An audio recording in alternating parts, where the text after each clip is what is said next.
any finishing chance he has, he hits it on goal, he hits it precisely on goal. The goalkeepers, they know what's coming, and still they cannot do nothing against. What a massive opportunity for Tottenham this is. And here is Harry Kane for Tottenham! Oh! Oh, it's gone to Kane! On May 28, 2023, Harry Kane scored his last Premier League goal for Tottenham in a 4-1 win against Leeds United. This was his 213th Premier League goal, making him the second highest goal scorer in EPL history. That's no small feat. He outscored legends like Manchester United's Wayne Rooney and Arsenal's Thierry Henry. Though Kane scored more, these guys had trophy cabinets overflowing with every trophy you can think of. But for Harry Kane, that's where the story takes a twist. Kane has done everything in his career except lift a major trophy. For the now 30-year-old striker, who's edging closer to the end of his career, this is a nightmare. How has Harry Kane managed to shatter records yet never lifted a single piece of silverware? There's no denying Harry Kane's potential as a striker. He scored more goals than anyone else for Tottenham and England. He's got a World Cup Golden Boot, 3 Premier League Golden Boots, and over 400 senior goals for club and country. You could easily see him pushing past 500, maybe even 600 goals. Kane isn't just a goal machine. He's a magician on the pitch. I find fascinating about Harry Kane is that every striker we've all played with, naturally as they get older, they drop deeper because they don't have the pace or the physicality to hit. Normally the goals get less as they get older because of that reason. Harry Kane's still getting the same amount of goals and he's coming deeper and getting on the ball and playing. But I feel we'll elevate him with other strikers because he's doing things that I've never seen a centre-forward do before. That's the fact. Harry Kane is doing what centre forwards don't do, and yet he is still the best in that position. He has evolved tremendously over the years. In his early 20s, he was a powerhouse number 9, dominating defenders with his physicality. But as he got older, he became so much more than just a goal scorer. By the time his Spurs days were winding down, Kane had transformed into one of the game's top creators.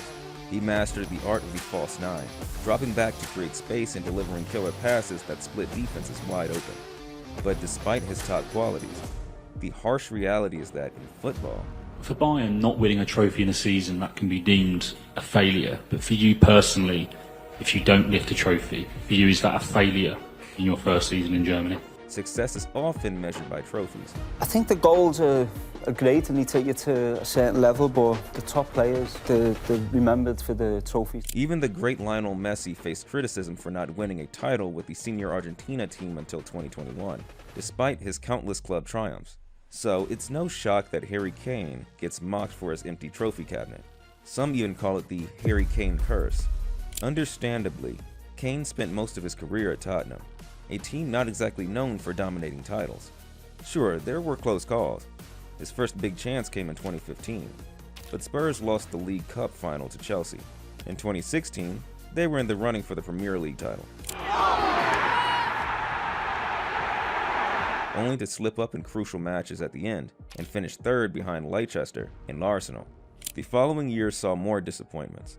Spurs reached the FA Cup semi-finals in both 2017 and 2018, but couldn't go further. Then came the gut-wrenching 2018-19 Champions League final, where Spurs fell to Liverpool, and the 2021 Carabao Cup final lost to Manchester City. Let's not forget the heartbreak at Euro 2020, when England lost to Italy on penalties. This lack of trophies left Harry Kane frustrated, prompting the English top scorer to take matters into his own hands. I think for Harry Kane, he can go where he really wants to. He's that good. He's almost like a young Alan Shearer. And his goals, he scores all different type of goals. And I think the problem that Tottenham have is his motivation, his goals. His motivation is going to change from goals to trophies. And if Tottenham don't win trophies in the next year, maybe 2, he's going to go want to play elsewhere to win them trophies. Yes, Wayne Rooney was right. Kane had to force a move to somewhere he could finally win a trophy, and that place was Bayern Munich. Joining Bayern was supposed to be Harry Kane's golden ticket to silverware. Bayern had clinched the last 11 Bundesliga titles, and with Kane on board, a 12th seemed like a sure thing. They'd also bagged 5 German Cups and 2 Champions League titles in those 11 years.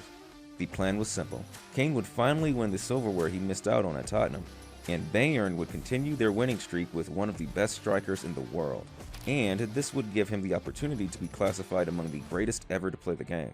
I think as you've seen with the Ballon d'Or, for example, you have to be winning team trophies to achieve that. So, yeah, like I just touched on, if I'm scoring goals and we're winning trophies, then of course that'll come into question. But after 4,369 days without a trophy at Tottenham, Kane had the chance to lift one on his first day at Bayern. However, Bayern suffered an embarrassing loss to RB Leipzig in the German Super Cup final. While this match didn't carry much weight, it hinted at the challenging season ahead. Then Bayer Leverkusen surprised everyone with an unbeatable season, snatching the Bundesliga title. Bayern also faced a humiliating German Cup exit to third-tier Saarbrücken and endured a dramatic Champions League semi-final loss to Real Madrid. But does this mean Harry isn't a great player? Absolutely not. To give you an idea of how good Harry Kane is, Bayern Munich shelled out £100 million for him, setting a club record. And it paid off. Kane's goal numbers were phenomenal. Harry Kane was the only player from Europe's top 7 divisions to score 30-plus league goals in 2023-24.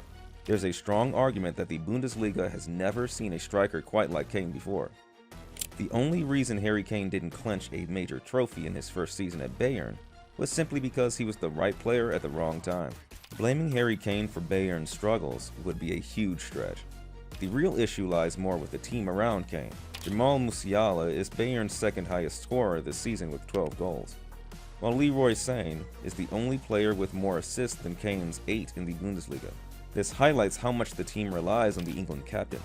Plus, Thomas Tuchel's public disputes with Bayern's executives likely impacted the team's performance. Bayern Munich finished third in the Bundesliga, behind Bayer Leverkusen and Stuttgart, their worst finish since 2011. This means they won't be playing in the DFB Super Cup at the start of next season, so Harry Kane will have to wait until at least next May for another shot at a club trophy. An era can come to an end. Oh yes, every great era eventually comes to an end. But the way Bayern has crumbled this season has been particularly shocking for such a proud club. Kane's impressive goal tally is what saved Bayern from even greater embarrassment. But the cracks were already showing before he got there. The warning signs were there when Bayern decided to sack former goalkeeper and CEO Oliver Kahn, along with sporting director Hassan Salihamidzic, just days after narrowly winning the Bundesliga title on goal difference last May. Bringing in a superstar like Kane for a club record £100 million temporarily appeased the disgruntled fans, but it also heaped more pressure on Tuchel. Not winning any trophies this season doesn't look good on any striker's CV, especially for Kane, who has now lost 8 finals with Tottenham and England.